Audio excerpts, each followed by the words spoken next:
Então, antes de iniciar nossa conversa, né, o nosso assunto aqui de hoje, depois de muito já conversar nesses minutos iniciais, eu só quero agradecer, então, o convite, os organizadores, os idealizadores dessas palestras, desses eventos. Eu vi que vocês têm realizado, né, várias, então, parabéns mesmo pela iniciativa.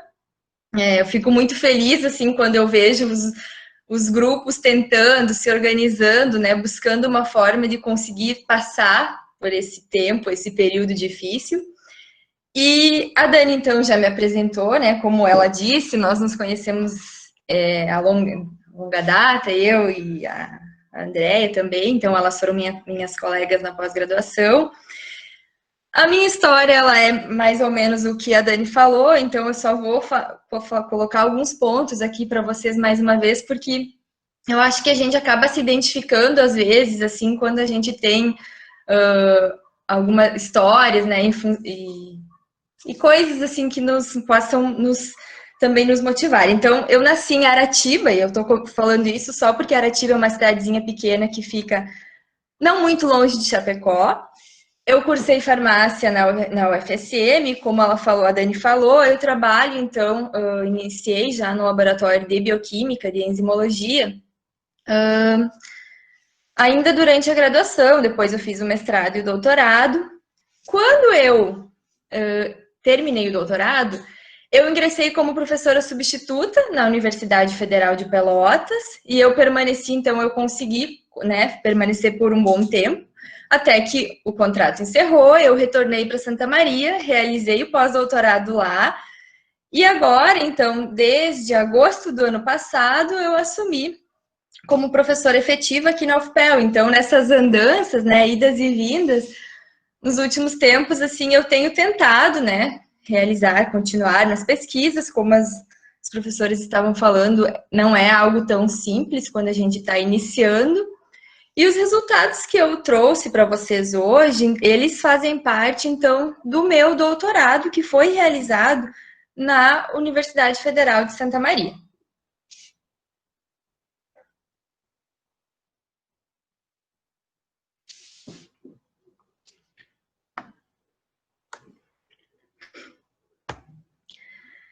Então, embora eu saiba que vocês têm um foco mais em trabalhos com câncer, vocês vão perceber que os meus resultados, ou os resultados que eu trouxe para vocês hoje, apesar de eles também serem com pacientes com câncer de tireoide, o foco maior do trabalho, ele se dá no hipotireoidismo pós-tireoidectomia. E ao longo do trabalho eu conto para vocês um pouco também como foi que essa ideia, ou essa ideia do trabalho surgiu. Então, a tireoide, a gente sabe que, embora pequena, ela é uma das maiores e mais importantes glândulas do corpo humano. Ela atua no controle do metabolismo, através, então, da produção, armazenamento e liberação dos hormônios tireoidianos. Esses hormônios, quando eles são liberados pela glândula, eles têm a capacidade de regular as mais variadas funções em praticamente todas as células do organismo. Então, por isso, a extrema importância dos hormônios tireoidianos para o organismo.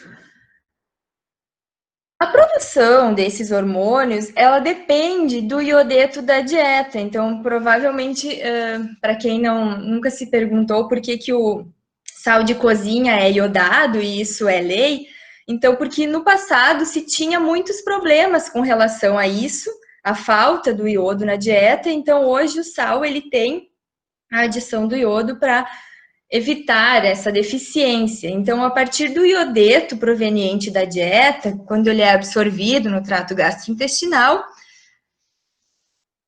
ele é, então, transportado até a tireoide, oxidado na tireoide por uma enzima extremamente importante nesse processo, que é a tireoperoxidase, ou a TPO, e essa mesma enzima vai ser a responsável por incorporar esse iodeto da dieta as moléculas de tirosina. E isso acontece na tireoglobulina. Para quem já estudou a tireoide lá ou as funções da tireoide, sabe então que a tireoglobulina ela é uma glicoproteína que funciona como um reservatório desses precursores dos hormônios tireoidianos, ou a monoiodotirosina e a diiodotirosina. Então, esses precursores é que vão dar origem aos hormônios T3 e T4. A gente sabe também que o T4, ele é o hormônio que é produzido em maior quantidade. Então, também é o mais comum quando a gente fala em avaliação de níveis hormonais, mais conhecido. Porém, uma grande parte do hormônio T4, ela é transformada em T3 nos tecidos periféricos, porque o T3, embora ele seja o que está lá presente em menor quantidade, é ele o responsável por se ligar aos receptores tireoidianos ou aos receptores nucleares, e ao se ligar, então, desencadear a cascata de sinalização em todo o organismo.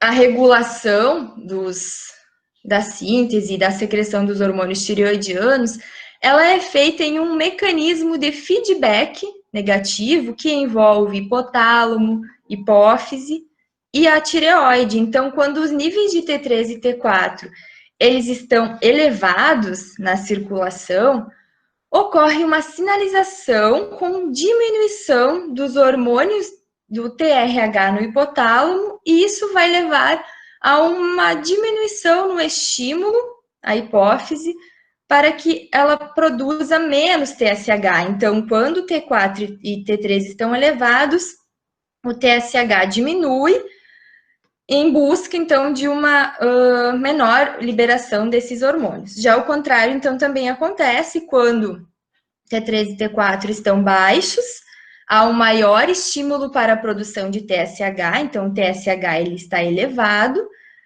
e isso vai aumentar a captação, aquele processo da captação do iodo pela tireoide, aumentando, então, a secreção de T3 e T4.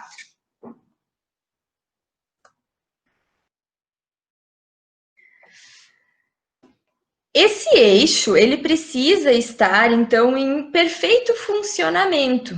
E a importância desse correto feedback no organismo, ela se dá porque qualquer alteração na produção dos hormônios pode levar a distúrbios endócrinos bem conhecidos, como é o caso do hipo e do hipertireoidismo. A prevalência dessas doenças, ela varia de acordo com idade e sexo, então sabe-se que mulheres são geralmente mais acometidas. Áreas, regiões, né, do mundo onde há deficiência de iodo, também há uma maior porcentagem de pacientes com hipotireoidismo. O câncer de tireoide também é mais incidente em mulheres, então a cada 4 pessoas afetadas, 3 são mulheres. E embora o câncer de tireoide ele seja, então, geralmente ele tenha geralmente um bom prognóstico, o que se percebe e que é alarmante é que há um padrão de crescimento contínuo nos últimos anos. Então, embora o prognóstico seja bom, a influência na vida das pessoas ela é grande.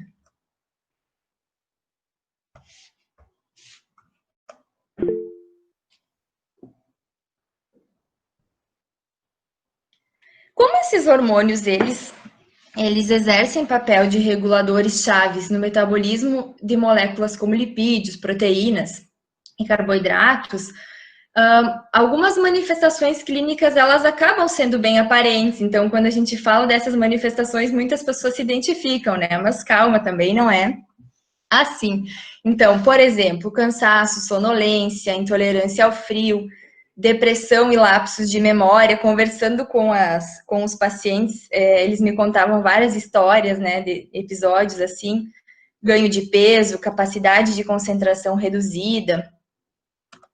E o hipertireoidismo, que é o aumento, então, da produção dos hormônios pela tireoide, apresenta manifestações praticamente opostas, né? Perda de peso, fraqueza muscular, alterações oculares. irritabilidade, ansiedade, taquicardia, tremores. Como fatores de risco para o câncer de tireoide, existem então alguns eventos, como radiação na região da cabeça, pescoço ou tórax, ocorrência de câncer de tireoide na família, fatores hormonais, já que muitas vezes está relacionado então principalmente ao sexo feminino, e deficiência ou excesso nutricional de iodo. Os tipos mais comuns de câncer de tireoide são o papilar, que é a maioria, e o folicular. E o tratamento comumente indicado nos casos de câncer de tireoide é a tireoidectomia, que é a cirurgia onde parte da glândula ou toda ela é removida.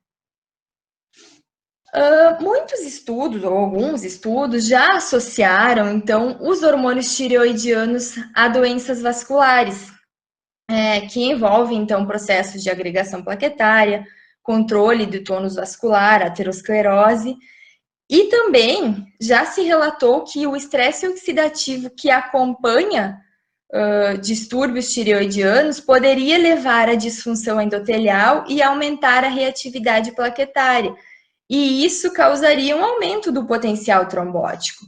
Então, baseado nisso, a gente se pergunta o que estaria acontecendo no hipo e no hipertireoidismo.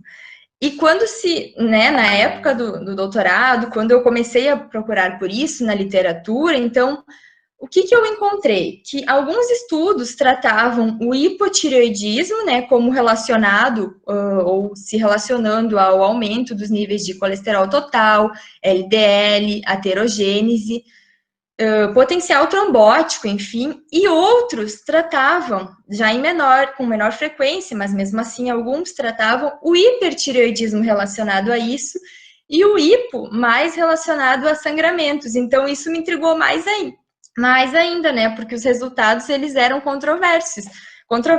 O que a gente queria saber era, afinal, qual é o papel dos hormônios tireoidianos nesse processo vascular. Nesse contexto todo, as plaquetas elas estão extremamente importantes, porque tanto no sangramento quanto nos processos trombóticos, esses processos eles são dependentes das plaquetas, né? E as plaquetas elas estão envolvidas então nesses processos de hemostase vascular através de mecanismos de adesão, agregação plaquetária, formação de trombos, e elas também são fonte de moléculas de sinalização, como, por exemplo, o ATP e o ADP. No momento em que as plaquetas elas são ativadas ou no momento da agregação plaquetária, ocorre a secreção dessas moléculas de ATP, ADP, dos grânulos densos das plaquetas.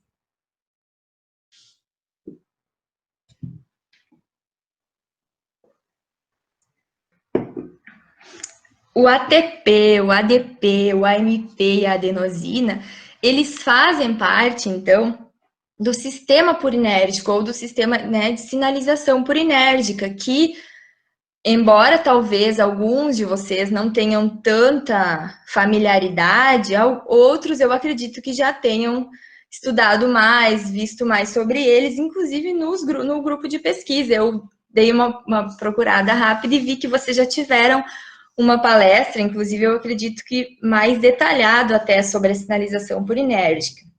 Então, esses nucleotídeos, ATP, ADP e o AMP, a adenosina, nucleosídeo adenosina, eles fazem parte, são apenas o início, né, dessa sinalização. E eles atuam nos mais variados sistemas e tecidos, então, desde o sistema nervoso central até o sistema vascular. E eles conseguem modular processos como neurotransmissão, contração muscular, inflamação, tromborregulação. Então, quando a gente fala em ATP, geralmente se pensa mais nesse papel dele inflamatório, né? Mas no contexto vascular, ele também está implicado na agregação plaquetária, ele é mediador de vasoconstrição. O ADP, ele é o principal agonista da agregação plaquetária e a adenosina é considerada como uma molécula cardioprotetora ou uma molécula que causa uma vasodilatação. Tem um potencial, então, de tentar reverter o fluxo sanguíneo.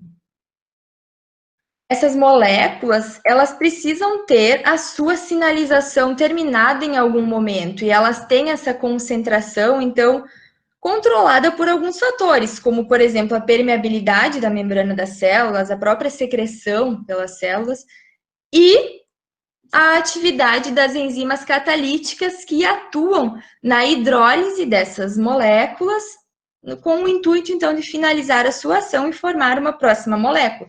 Essas enzimas, então, são as ectonucleotidases, a NTPDase, que hidrolisa ATP e ADP, a NPP, que é uma enzima que hidrolisa o ATP diretamente à AMP, a 5-linha-nucleotidase, que é a enzima que hidrolisa o AMP, e a adenosina desaminase, que é a enzima responsável pela desaminação da adenosina.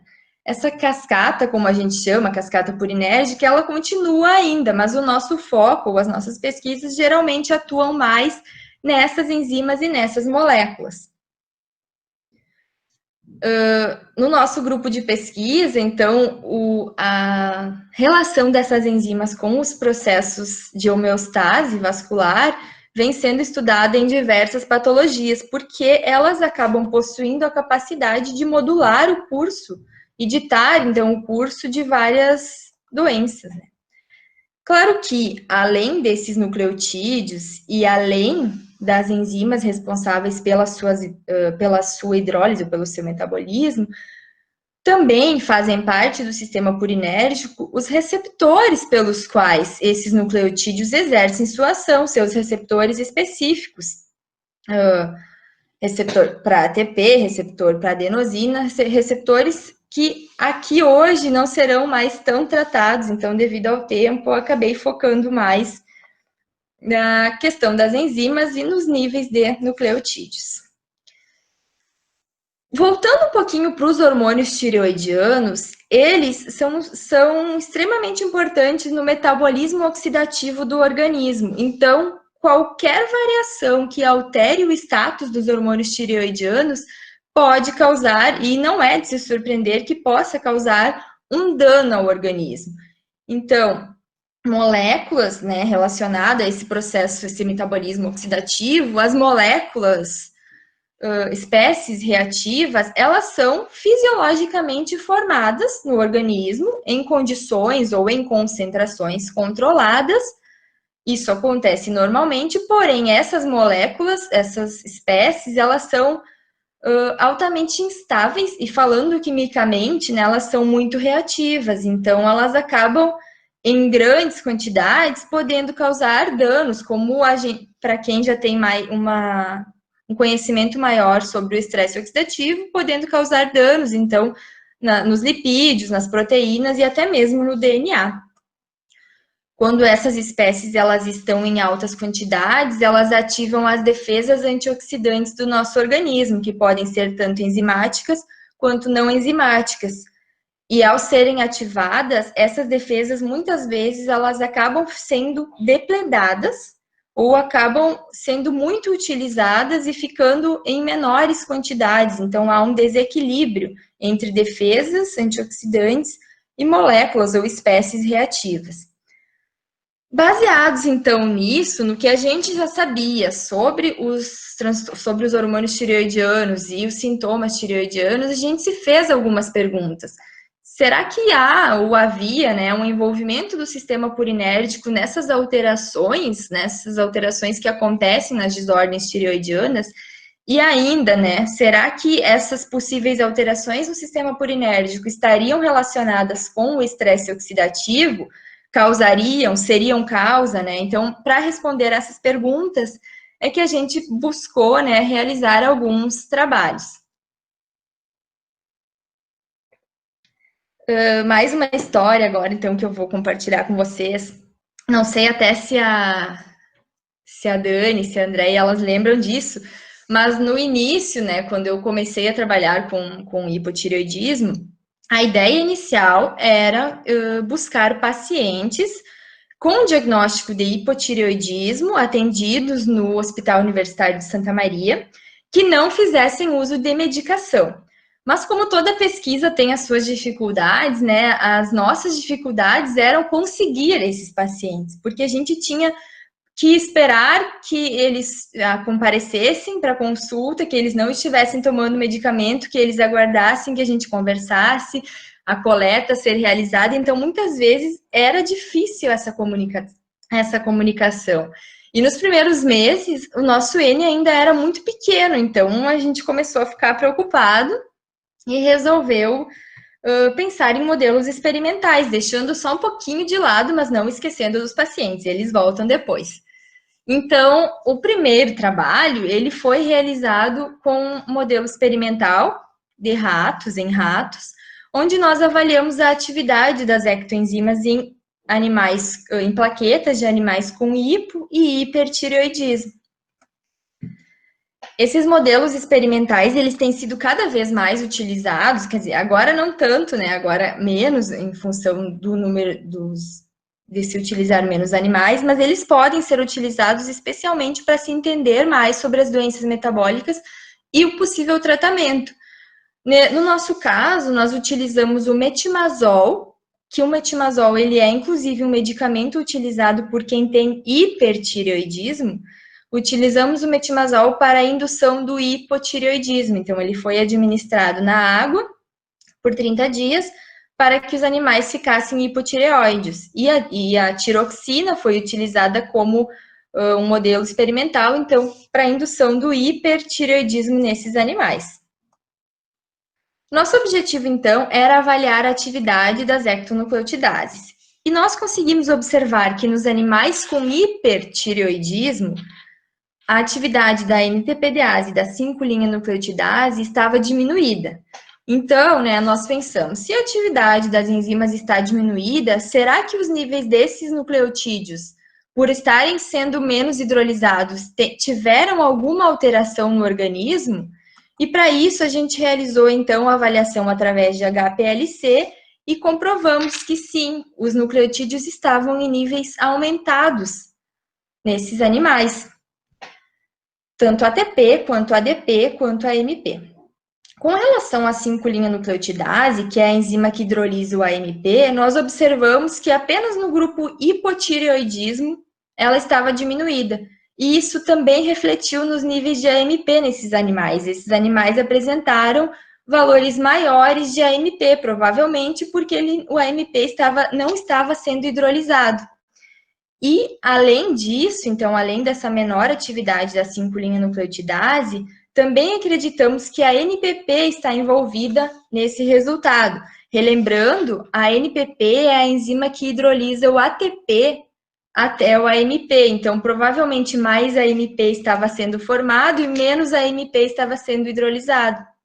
Por isso, maiores níveis no organismo. Quanto à atividade da adenosina desaminase, nós observamos um aumento na atividade dessa enzima apenas nos animais com hipertireoidismo. Sabe-se que quanto maior a desaminação da adenosina, menor os níveis de ADA restantes, né, no organismo. E também comprovamos isso através do HPLC, a adenosina estava reduzida. Esse efeito, né, da adenosina diminuída no grupo de animais, ele pode ser um efeito extremamente grave para o organismo, porque a adenosina ela é considerada uma molécula protetora. Então, o organismo com menos níveis de adenosina pode ser privado dos seus efeitos benéficos e ficar mais suscetível a possíveis lesões.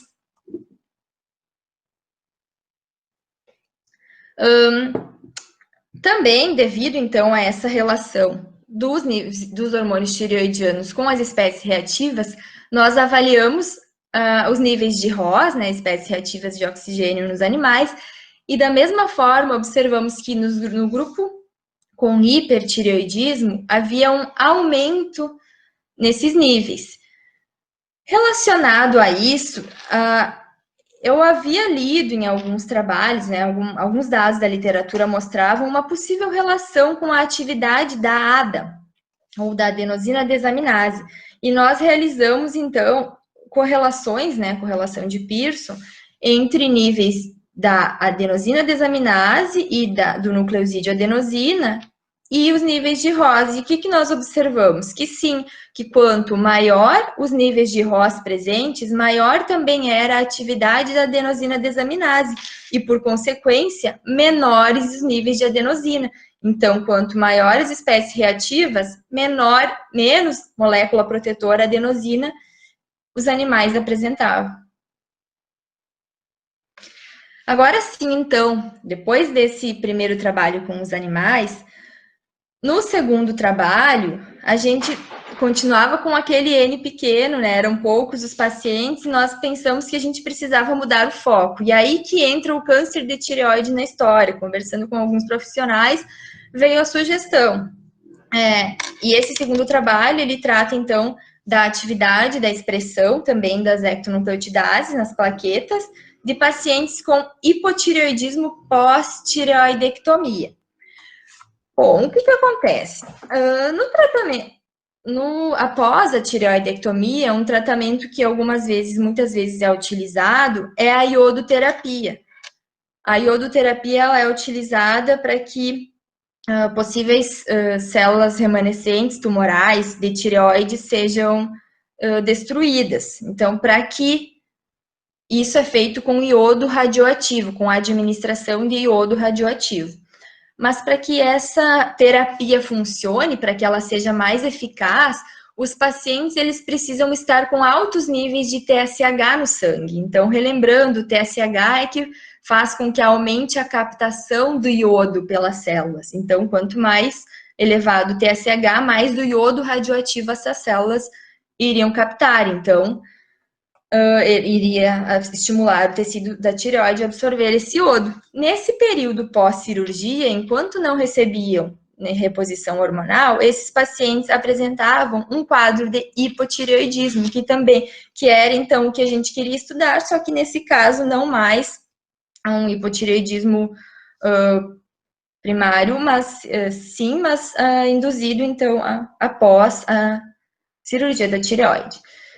Para isso, nós conseguimos abordar os pacientes, então, no serviço de medicina nuclear do Hospital de Caridade de Santa Maria, antes que eles realizassem a iodoterapia. Esse é um dado importante também, então. Eles ainda não haviam realizado a iodoterapia, mas o que se sabia era que nenhum deles havia apresentado metástase até então. A coleta foi realizada aproximadamente 45 dias após a cirurgia. Também tínhamos um grupo de voluntários saudáveis, com idade e sexo semelhante.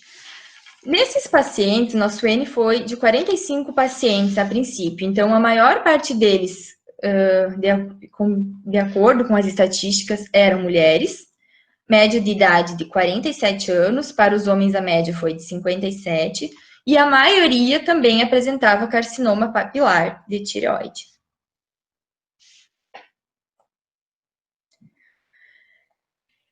Nesses pacientes, nós avaliamos a atividade das enzimas NTPDase na hidrólise do ATP e do AMP e a 5-linha-nucleotidase na hidrólise do AMP.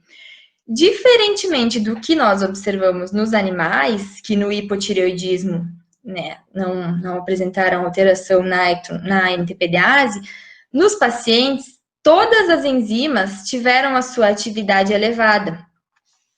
Esse resultado, ele pode ser devido a uma diferença na etiologia da doença, ou, em alguns casos, é possível imaginar que talvez também seja um resultado possível devido ao câncer de tireoide. Nós até esperávamos mais essa pergunta dos revisores do trabalho, por isso a gente sempre tratou os pacientes como em hipotireoidismo pós-tireoidectomia, nunca descartando totalmente essa possibilidade.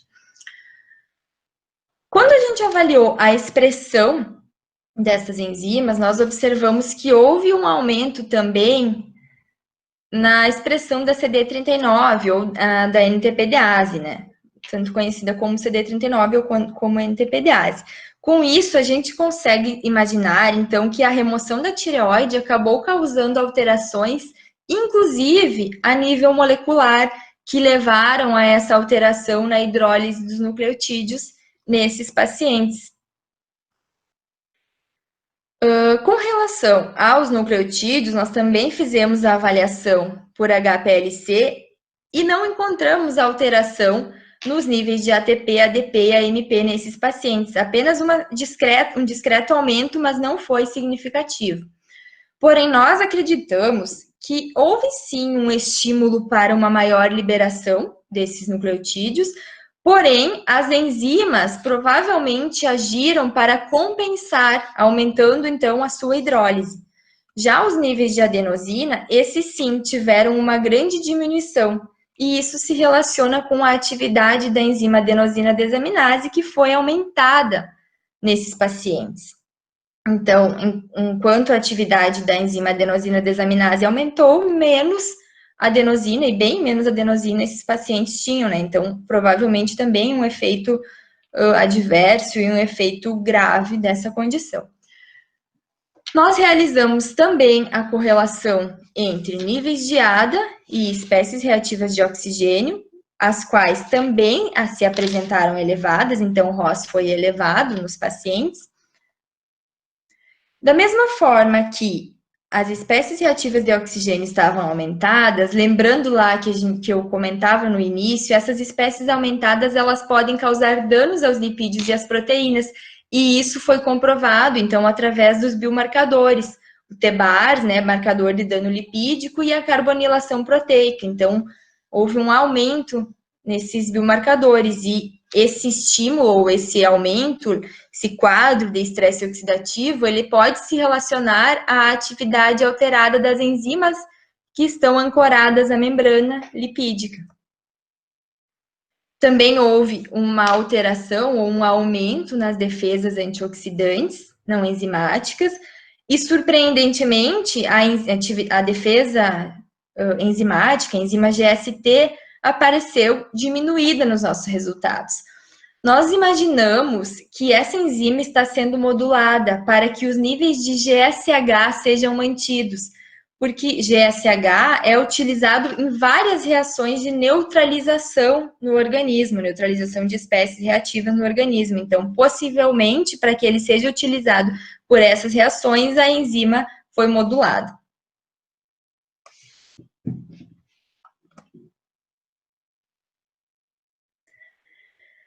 E por último, então, pensando sempre nessa nossa hipótese de que o estresse oxidativo que aparece nesses pacientes, porque o que se sabia com relação ao sistema purinérgico nos pacientes com hipotireoidismo não era muito. O que se tinha mais era o estresse oxidativo presente, embora isso também seja discutido ou controverso algumas vezes.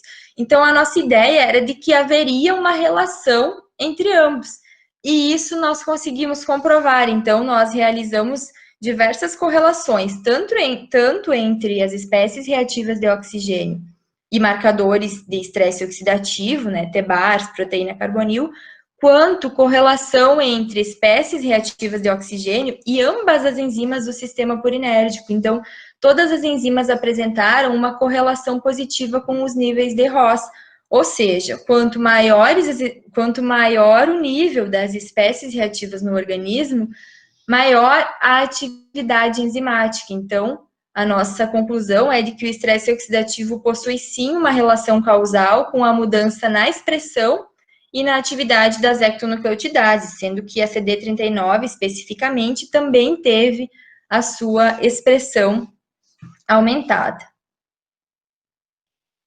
Acho que era isso que eu tinha para hoje. Eu peguei alguns recortes, né, do meu trabalho de doutorado.